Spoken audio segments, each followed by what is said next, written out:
تشکر ویژه دارم از جناب آقای وزیر، محبت کردن. همچنین آقای معین، شه خوبان کجا رفتی پدر، خانه بی تو خالی و بی در به در. بچه آبرومو رو بردی. خب آقای بیرون داد. تشکرم بکنم از اسپانسر این مراسم ختم، چیپس وینیتو.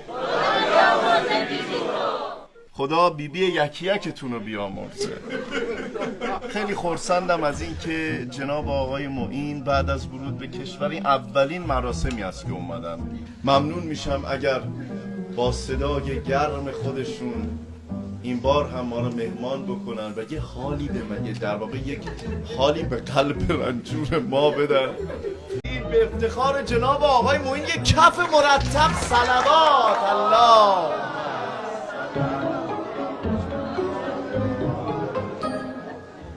به نام خدا، هیچکس از آینده خودش خبری نداره، پس عمر کمه،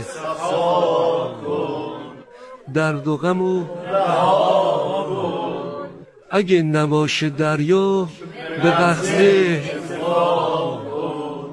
این قافله عمر عجب میگذره،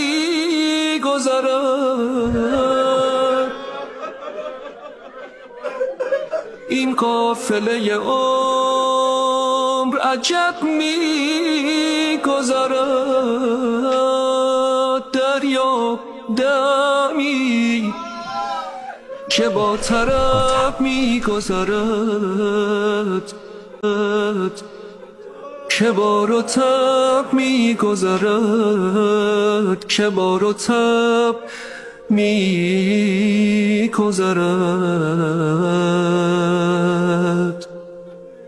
ساقی ساقی چایی چایی بیار تا داغ خوریم، پیشار پیاله رو، پیش آر نلبکی رو که شب می‌گذرد.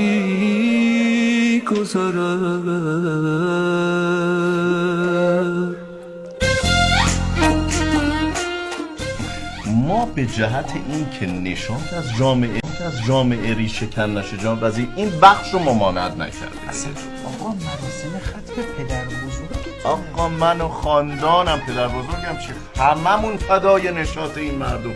اتفاقا ایشون روحش اینجوری شادتره، من در جریان. بحث موزیک رو ما بذاریم کنار، ایشون داره غیر مبتذل میده آقا. این غیر میگی؟ بله همین این؟ بله بله. نه مشکل مردم که کم نیست جناب وزیر، غیر تو کمر فراغونه، نمیدونن مردم کجا بریزن، میرن فضای لعب خارج میریزن. خب بذار تو مملکت خودشون بریزن همینجا. همینجا. من از راه اومدم، تو از راه اومدی، دل خواست اومدم، دلمون خواست اومدی. من از بیراه ها رفتم، رومسی و کجا رفتم، من از بیراه ها رفتم، رومسی و کجا رفتم. باید سر به سجود زد، آب گوشت و قانون زد، منی که خوب کارم چرا جواز ندارم. مجوز ندادی؟ سوال داشتم جان. پدرمون چرا شبیه قمیشی هم؟ شبیشون نیستن. شبیهشون نیستن؟ نه خودشونن. خواهش نه میکنم. مجوز که نمیخواد. نه معین به من گفت آقا من دارم میام تنها قمیشو بیارم، گفتم حالا چون تنهایی بیا، وگرنه مجوز نمیخواد. دور از وطن یه که ماه دیگه. آسون نیست، هیچ جا مثل ایران نیست. دور از وطن که آسون نیست، اصفهون یا کرمان نیست، هیچ جا مثل ایران نیست. باید سر به سجود زد، به ایزد کمی رو زد، منی که خوب کارم چرا جواز ندارم. واقعا باید آغوش باز کرد برای آقای معین.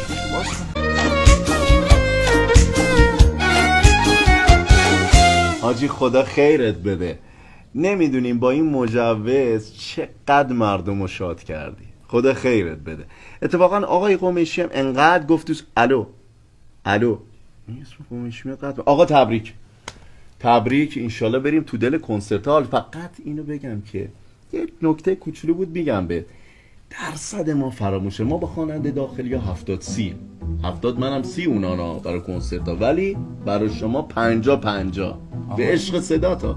آقا اینا نگفته بودی؟ نه این که روال کار گفتن نگو اینا نداره که. نه فقط میخوام بگم این برای این مجوزه تو کار سفارشی بخونیم که قرص و محکم شه مجوزا. نه ما این تو هم مسخره کردی. یکی نمیخوام. رفیق چرا اینجوری میکنه؟ قمیش یه کار بندری نخون.